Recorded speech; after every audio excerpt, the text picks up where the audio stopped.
Психология – океан, таящий в себе много знаний о человеке и его состоянии.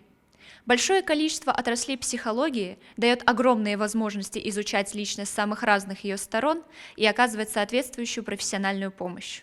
Для сотрудников и студентов кафедры педагогики и психологии Юго-Осетинского государственного университета прошли онлайн-лекции клиники лечения депрессии и фобий Санкт-Петербурга. Лекции по проблемам посттравматических синдромов, в частности по травмам, полученным в результате боевых и других действий, основательно рассказала кандидат медицинских наук, член Ассоциации когнитивно-поведенческой терапии, психолог с большим стажем практической работы Маргарита Изотова.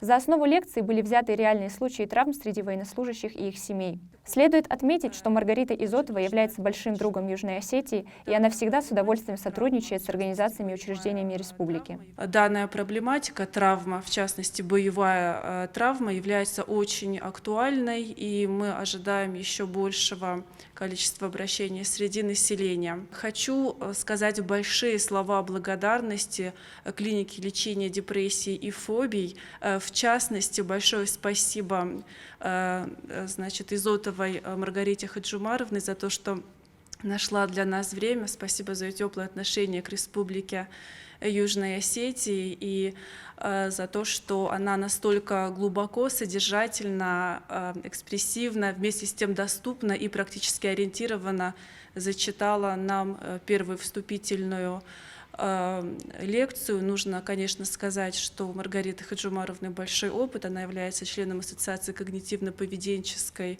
терапии, имеет большой разнообразный опыт и в других направлениях. Это и арт-терапия, и экзистенциональное направление терапии.